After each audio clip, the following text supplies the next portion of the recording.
Mari kita satu di dalam doa. Bapa, kami mengucap syukur buat malam hari ini.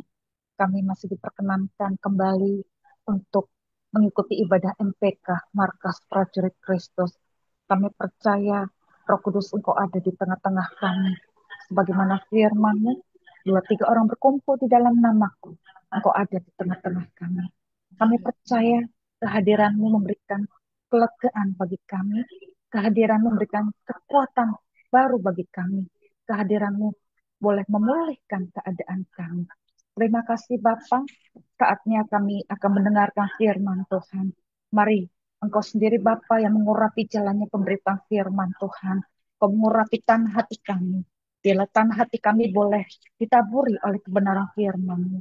Bila setiap kami yang mendengarkan boleh mendapatkan kekuatan baru, boleh diubahkan, boleh dilawat dan dipulihkan Tuhan. Terima kasih Bapa, berfirmanlah bagi kami semua. Demi nama Yesus kami berdoa dan mengucap syukur.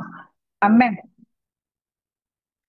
Sekali lagi salam buat kita semua. Shalom, Bu. Salam semua. Iya. Terima kasih Kak Yuli yang sudah memberkati kita melalui pujian penyembahan. Tuhan Yesus memberkati. Saudaraku, saya akan melanjutkan pembahasan kita di minggu lalu tentang perubahan pola pikir. Tapi tema kita kali ini adalah tidak tertawan, ya, tidak lagi tertawan pikiran kita, ya, tidak lagi tertawan pikiran kita. Firman Tuhan terambil dari 2 Korintus 10 ayat 3 sampai 5. 2 Korintus 10 ayat 3 sampai 5.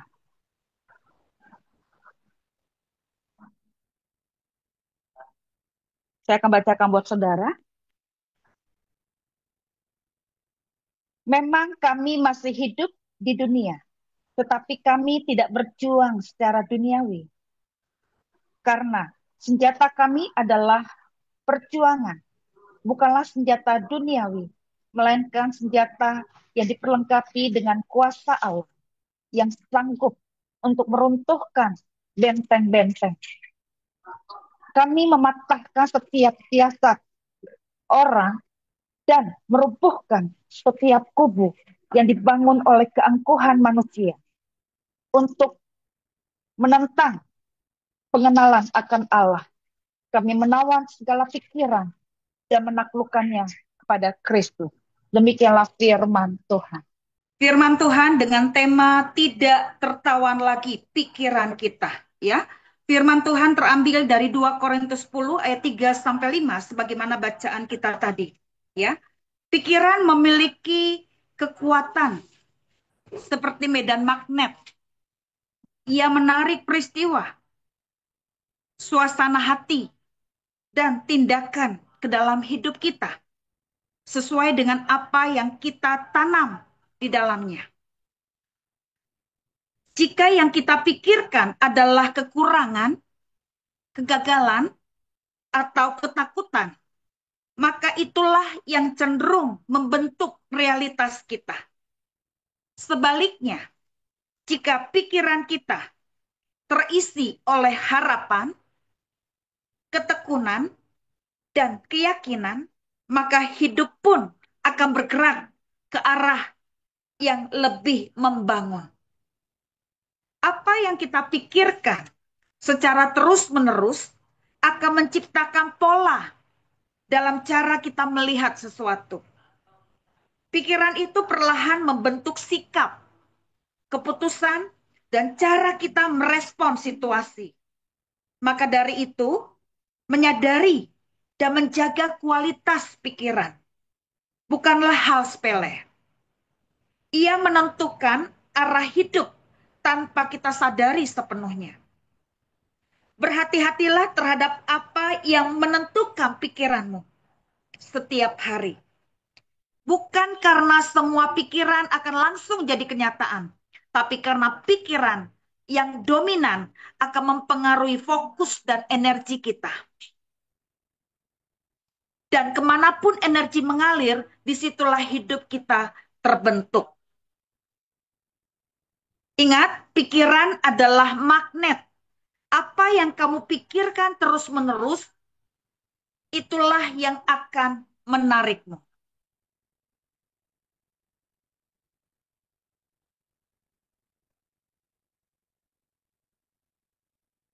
Ya, saudaraku, bicara tentang pikiran. Ingat, kalau kita boleh menjaga mata dan telinga, demikian pula kita juga harus dapat menjaga pikiran kita. Sebab pikiran kita akan menjadi kata-kata, tindakan, kebiasaan, hingga nilai hidup kita. Kita dapat melihat bahwa apa yang dipikirkan seseorang menentukan apa yang akan dikatakannya, dilakukannya, hingga yang diyakininya. Iblis tahu ketika ia berhasil menguasai pikiran kita, ia dapat mengendalikan tubuh kita. Saudaraku, pikiran itu merupakan medan pertempuran. Ya, kalau kita simpulkan, pikiran itu merupakan medan pertempuran. Makanya hati-hati dengan apa yang kita pikirkan, ya. Karena apa yang menjadi pola di dalam pikiran kita, ya apa yang sudah menjadi pola di dalam pikiran kita itu juga yang akan terucap di dalam perkataan maupun tindakan kita, ya. Demikian pula ketika yang masuk adalah pikiran-pikiran negatif, ya, pikiran-pikiran kekalahan, kegagalan, ketakutan, kekhawatiran dan lain sebagainya, itu juga yang akan terucap di dalam perkataan kita, bahkan tindakan kita juga akan mempengaruhi, ya. Makanya apa yang masuk ke dalam pikiran kita itu akan menentukan langkah kita. Itu akan menentukan sikap kita. Makanya berhati-hati dengan apa yang masuk ke dalam pikiran kita. Sebagaimana di nats firman Tuhan, 2 Korintus 10 ayat 3 sampai 5 dikatakan, memang kami masih hidup di dunia, tetapi kami tidak berjuang secara duniawi. Saudaraku, bagaimana kita dapat menawan pikiran-pikiran yang negatif, ya, pikiran-pikiran buruk, pikiran-pikiran kotor, pikiran-pikiran gelap, pikiran-pikiran sia-sia. Ya. Bagaimana kita dapat menawan pikiran-pikiran yang demikian tadi dan kita dapat menaklukkannya? Tentu bukan perkara yang mudah, ya. Dan kita tidak bisa berjuang secara duniawi untuk bisa menaklukkan pikiran-pikiran yang demikian tadi, ya. Kita nggak bisa berjuang secara duniawi. Saudaraku mungkin sering mendengar ada kalimat seperti ini. Kita kan masih hidup di dunia, kita kan masih hidup di dalam daging, ya. Jadi wajar kalau kita masih jatuh di dalam dosa. Nah, kalau itu yang timbul di dalam diri kita, sekarang saya balik bertanya, apakah dibenarkan alasan yang klasik tadi? Jika kita sudah di dalam Kristus, jika kita sudah mengetahui kebenaran firman Tuhan, tentu alasan tadi tidaklah dibenarkan bagi kita yang sudah di dalam Kristus, bagi kita yang telah mengetahui kebenaran firman. Nah, inilah yang dimanfaatkan si iblis. Inilah yang dimanfaatkan si iblis untuk merasuk ke dalam pikiran kita bahwa kita masih hidup di dunia. Bila kita masih hidup dalam daging, ya. Bila kita wajar kalau jatuh bangun dosa. Padahal hal yang demikian tidaklah dibenarkan. Nah, Karena itu kita harus ingat bahwa kita tidak berjuang secara duniawi. Karena senjata kita bukan senjata duniawi, melainkan senjata yang diperlengkapi dengan kuasa Allah. Bagaimana untuk kita dapat menawan pikiran dan menaklukkannya? Bagaimana caranya?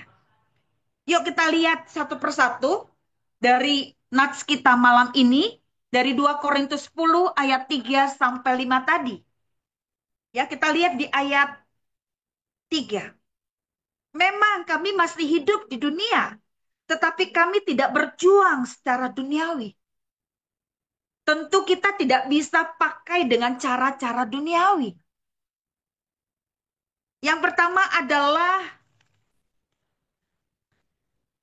kita tidak dapat berjuang secara duniawi. 2 Korintus 10 ayat 3. Kita tidak berjuang secara duniawi. Ingat, peperangan kita bukan melawan darah dan daging. Ya, peperangan kita bukan melawan darah dan daging. Kita tidak berjuang secara duniawi. Makanya kita perlu berjuang dengan melibatkan Allah dalam hal ini. Kita perlu berjuang dengan melibatkan Allah, ya.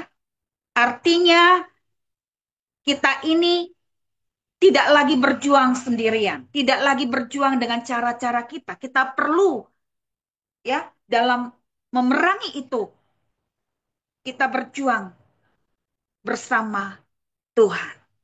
Ya. Yang pertama adalah kita tidak berjuang secara duniawi. Yang kedua, bagaimana kita dapat menawan pikiran kita dan menaklukkannya? Yang kedua adalah di ayat 4, yaitu kita harus memakai senjata yang diperlengkapi kuasa Allah. Kita harus memakai senjata yang diperlengkapi kuasa Allah. Jika ada yang menawan pikiran kita misalnya, jika ada yang menyerang pikiran kita, kita perlu memakai perlengkapan senjata Allah, ya. Kita perlu memakai senjata yang diperlengkapi kuasa Allah. Kita pakai senjata Allah menghardik, menghancurkan, mematahkan, memutuskan, ya, setiap siasat si jahat, setiap kubu-kubu yang dibangun oleh keangkuhan manusia, setiap ketakutan, kegagalan, kelemahan, kekhawatiran. Kita perlu menaklukkan itu. Kita perlu menghardik itu, kita perlu menghancurkan itu. Ya. Sebagaimana yang tadi pagi, ya, ketika saya lagi membangun mesbah. Pagi-pagi tiba-tiba ada yang berusaha mau mengganggu pikiran saya atau menawan pikiran saya. Dengan lekas, dengan segera, dengan penuh otoritas dari bawah Allah. Saya hardik, saya hancurkan setiap roh. Misalnya, roh ketidakpengenalan akan Tuhan yang masih menguasai atau menawan pikiran siapa misalnya. Ya, setiap roh pemecah belah, roh antikris, ya, yang berusaha merasuk ke dalam pikiran kita misalnya. Kita hancurkan itu, kita patahkan itu, kita putuskan itu. Ya, kita batalkan setiap kuasa-kuasa si jahat, kita batalkan setiap perbuatan kedagingan, kita patahkan itu di dalam nama Tuhan Yesus Kristus. Ya, kita harus pakai senjata yang diperlengkapi kuasa Allah. Ya, jadi kita berdiri dengan otoritas dari bawah Allah, kita menghardik setiap tawanan yang menawan pikiran kita. Yang ketiga, yaitu menawan pikiran dan menaklukkannya kepada Kristus. Kita harus menawan pikiran-pikiran tadi dan menaklukkannya kepada Kristus. 2 Korintus 10 ayat 5. Kita lihat yuk di ayat 5. Kami mematahkan setiap siasat orang dan merupuhkan setiap kubu yang dibangun oleh keangkuhan manusia untuk menentang pengenalan akan Allah. Saudaraku, pada hari-hari terakhir kita masih banyak menjumpai ya orang-orang yang masih tertutup terhadap Injil, yang menawan pikiran mereka. Mereka lemas lebih apa ya?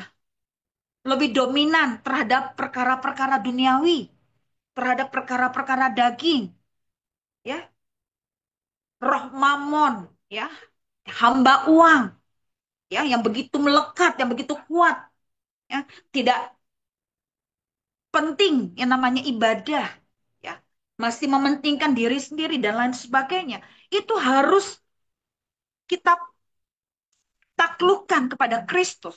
Setiap yang menawan pikiran mereka, kita taklukkan itu kepada Kristus supaya mereka punya pengenalan yang benar akan Tuhan. Supaya mereka boleh mengalami mata yang celik, telinga yang peka. Sehingga ketika firman Tuhan diberitakan, ketika Injil Tuhan diberitakan, mereka boleh percaya akan nama Yesus. Mereka boleh bertobat, berbalik dari jalan-jalan mereka yang jahat. Dan mereka boleh menyerahkan hidup mereka total di hadapan Tuhan. Nah, mereka ini ya, yang seperti ini harus ditaklukkan kepada Kristus. Ya, mereka harus dipersembahkan kepada Tuhan. Ya. Maka dari itu kita harus mematahkan ya setiap pijakan daripada si iblis, setiap pintu gerbang maut, setiap portal api neraka. Ya, kita patahkan. Ya, tertutup di dalam nama Tuhan Yesus. Tidak kita beri celah merasuk ke dalam pikiran dan hidup kita. Ya, saudaraku, ingat Allah mengetahui setiap pikiran kita. Tidak ada satupun yang tersembunyi di hadapan Tuhan. Maka dari itu pikiran kita ini harus mengalami pembaharuan. Kalau masih ada pikiran-pikiran yang negatif, masih ada pikiran-pikiran buruk misalnya, masih ada pikiran-pikiran kotor, masih ada pikiran-pikiran yang sia-sia, atau sesuatu yang menakutkan merasuk ke dalam pikiran kita, kita harus segera menangkis semuanya itu. Saudaraku, saya pernah mendapat mimpi, ya, cincin tercampakkan. Itu ngeri loh, saudara. Dan itu jujur merasuk ke dalam pikiran saya. Bahkan menawan pikiran saya terus-menerus. Bahkan sampai hari ini masih menawan pikiran saya bila mengingat-ingat mimpi itu. Tapi ketika ada yang menawan saya pada saat itu, saya lekas-lekas bangun, saudara. Saya lekas-lekas berdiri menghardik setiap pikiran yang membuat saya mengalami ketakutan. Apa yang menawan pikiran saya patahkan di dalam nama Tuhan Yesus. Ya, saya katakan bahwa saya dan keluarga saya adalah anak-anak Tuhan. Saya dan keluarga saya menyembah Tuhan yang hidup. Tidak ada satupun dari kami yang terhilang. Tidak ada satupun dari kami yang mati binasa. Tidak ada satupun dari kami yang mati konyol, mati sia-sia. Saya langsung menangkis ya setiap apapun yang menawan pikiran saya cepat langsung menangkis pikiran-pikiran yang menawan pikiran saya tadi. Ya. Jangan kasih celah, jangan kasih ruang kepada iblis untuk menawan pikiran kita. Ya. Memang iblis akan berusaha ya untuk mengganggu pikiran kita sehingga kita merasa tidak layak, tidak mampu menjalani kehidupan kita. Ya. Inilah yang harus kita antisipasi sebagai anak-anak Tuhan, sebagai hamba-hamba Tuhan, untuk tidak lengah dalam hal ini. Kita harus menyadari bahwa pikiran merupakan medan pertempuran. Ada dua kekuatan besar ya yang sedang bertempur. Kekuatan mana yang dominan? Kekuatan iblis atau kekuatan Allah? Kita memberi ruang yang besar kepada siapa dalam hal ini? Tentu kita minta kekuatan Allah yang menguasai pikiran kita, yang menguasai hidup kita. Maka dari itu, kita lah yang harus mengambil sikap. Kita lah yang harus menentukan sikap dalam hal ini. Supaya yang menguasai pikiran kita adalah pikiran Kristus. Pikiran surgawi. Memikirkan perkara-perkara yang di atas. Pikiran yang memuliakan Tuhan. Pikiran yang adil, yang suci, yang manis, yang sedap didengar, yang disebut kebajikan. Filipi 4 ayat 8. Ini yang harus menguasai pikiran kita setiap saat. Makanya jika ada pikiran-pikiran negatif atau pikiran-pikiran yang menawan pikiran kita, ingat, kitalah yang harus menentukan sikap. Mematahkan kekuatan si iblis, mematahkan pekerjaan si iblis, mematahkan perbuatan si iblis. Tidak kita beri ruang sedikit pun kepada si iblis untuk menawan pikiran kita lagi. Ya. Dan kita tidak lagi mengalami ketakutan, tidak lagi mengalami kekhawatiran, tidak lagi mengalami dakwaan, teroran, intimidasi daripada si iblis. Karena apa? Karena kita telah memakai caranya Allah. Karena kita telah memakai perlengkapan senjata Allah. Karena kita telah menaklukkannya kepada Kristus. Inilah yang harus senantiasa ada di dalam diri kita. Ya, kita harus berani menghardik. Kita harus berani. Ingat, kita harus melihat dari kacamata kasih karunia. Bahwa Tuhan sudah mati dan bangkit atas hidup kita. Ya. Bahkan apapun yang ada di dalam pikiran kita, apapun yang ada di dalam hati kita, apapun yang ada di dalam hidup kita, Tuhan telah memenangkan segala pertempuran itu. Tuhan telah memenangkan segala pertarungan itu. Ya. Iblis, kutuk, dosa, bahkan maut telah dipatahkan di dalam nama Tuhan Yesus Kristus. Kita yang telah mengalami kelahiran baru, kita yang telah mengalami pertobatan di dalam Kristus, kita harus melihat dari kacamata kasih karunia bahwa iblis tidak bisa mengganggu gugat. Iblis tidak bisa mengobok-obok hidup saya, hidup rumah tangga saya. dan apapun yang ada di hidup saya. Kitalah yang harus mematahkan itu semua. Makanya senantiasa ya kita harus berjuang bersama Allah. Kita harus memakai perlengkapan kuasa Allah. Itulah senjata kita. Ya. Dan kita harus menawan pikiran dan menaklukkannya kepada Kristus. Ingat, kita tidak mampu tanpa Tuhan.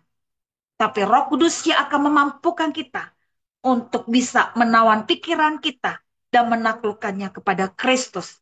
Sehingga hari lepas hari kita berkemenangan di dalam Kristus. Itulah yang Tuhan mau, supaya pikiran kita tetap terjaga. Ya, pikiran kita tetap memuliakan Tuhan, pikiran kita tetap memandang kemuliaan Tuhan. Ya. Pikiran kita tetap tertuju kepada Tuhan. Ya. Pikiran kita tetap fokus, ya, pikirannya fokus, ya, tidak teralihkan dengan hal-hal yang sifatnya sementara, yang bisa menjatuhkan kita kapanpun. Ya. Makanya kita harus juga menjaga pikiran kita, sebagaimana kita menjaga mata kita, menjaga telinga kita di hadapan Tuhan. Pikiran harus mengalami pembaharuan setiap saat. Ya, pikiran harus mengalami pembaharuan terus-menerus. Pikiran adalah magnet. Apa yang kamu pikirkan terus-menerus, itulah yang akan menarikmu. Pikiran adalah magnet. Apa yang kamu pikirkan terus-menerus, itulah yang akan menarik. Saudaraku, saya lagi melatih ya hari-hari ini bahwa yang saya bayangkan, yang saya impikan, yang saya harapkan, misalnya GAP misalnya, mereka akan berdiri sebagaimana saya berdiri. Mereka akan bergerak sebagaimana saya bergerak. Saya membayangkan seperti itu. Ya, biarlah itu yang terus dibuahi. Biarlah itu yang terus-menerus kita pikirkan. Sehingga ketika kita mengalami kelemahan misalnya, dikuatkan kembali. Karena kita memikirkan hal-hal yang supranatural. Hal-hal yang ilahi. Hal-hal yang di atas. Hal-hal yang memuliakan Tuhan. Demikian pula misalnya anak-anak kita.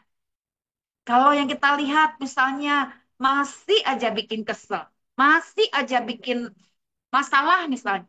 Kita bayangkan anak-anak kita, mereka adalah anak-anak yang kuat, anak-anak yang tangguh di hadapan Allah. Kalau itu yang ada di dalam pikiran kita, maka itulah yang terjadi atas mereka. Biarlah pikiran itu, ya pikiran yang baik, ya. Tadi yang dikatakan apa, Filipi 4 ayat 8 tadi, pikirkan yang adil, yang suci, yang manis, yang sedap didengar, yang disebut kebajikan. Pikirkanlah semuanya itu. Ya.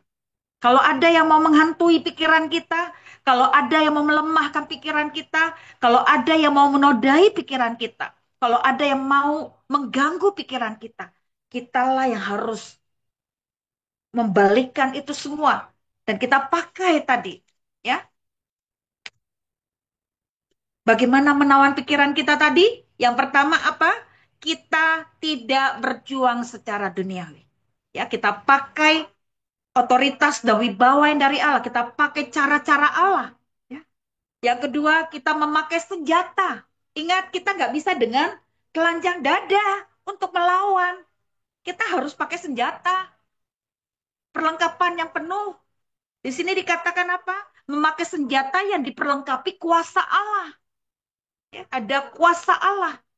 Ya, ketika kita menghardik, ketika kita mematahkan, ketika kita memutuskan, ketika kita membatalkan ya misalnya perjanjian kuasa kegelapan ya, mematahkan roh-roh yang mengikat, membelenggu, yang merusak apapun itu ya. Kita pakai senjata dan kita pakai senjata yang diperlengkapi kuasa Allah. Dan yang ketiga, kita harus menawan pikiran tadi dan menaklukkannya kepada Kristus sehingga pikiran Kristuslah yang menguasai pikiran kita. Demikianlah firman Tuhan. Malam hari ini mari kita mulai melatih pikiran kita, ya. Kita mulai melatih pikiran kita dengan pikiran-pikiran Kristus, dengan pikiran-pikiran ilahi, dengan pikiran-pikiran sorgawi. Ya, pikirkan saya hidup bersama Tuhan di dalam kerajaan sorga. Untuk itu kita harus mulai melatih hidup kita dari sekarang. Pergunakan waktu ini dengan sebaik mungkin. Kita juga harus melatih pikiran kita supaya yang ada dalam pikiran kita adalah pikiran yang memuliakan Tuhan. Kalau ada hal-hal yang negatif, kita harus menangkis itu semua. Ya. Kita balikin dan kita perkatakan dengan otoritas dan wibawa yang dari Allah. Kita pakai senjata tadi, ya, dan kita taklukkan itu kepada Kristus sehingga kemenangan menjadi bahagian kita orang percaya. Mari kita tutup di dalam doa. Bapak, kami mengucap syukur buat malam hari ini. Terima kasih Roh Kudus, terima kasih Tuhan Yesus. Engkau mengingatkan kami supaya tidak ada lagi yang dapat menawan pikiran kami. Karena kami tahu, kami tidak berjuang secara duniawi. Kami pun tidak memakai senjata duniawi, tapi senjata Allah yang diperlengkapi dengan kuasa Allah. Dan kami menawan pikiran dan menaklukkannya kepada Kristus. Untuk itu Roh Kudus mari materaikan benih firman-Mu ini ke dalam leluhur hati kami. Biarlah kami senantiasa memberi ruang yang besar kepada Roh Kudus untuk memperbaharui pikiran kami. Sehingga yang kami pikirkan adalah yang adil, yang suci, yang manis, yang sedap didengar, dan yang disebut kebajikan. Kami mau itulah yang selalu kami pikirkan. Kami mau melihat sebagaimana Yesus melihat. Kami mau melakukan seperti yang Tuhan teladankan. Untuk itu Roh Kudus mari. Engkau mengurapi pikiran kami. Biarlah pikiran-pikiran Kristus yang ada pada pikiran kami. Pikirkan perkara-perkara yang di atas. Untuk itu Roh Kudus baharui kami selalu. Baharui pikiran kami. Baharui hidup kami. Sehingga kami boleh berkemenangan di dalam Kristus Yesus Tuhan. Terima kasih Bapa, doa kami termaterai di dalam nama Tuhan Yesus Kristus. Amin.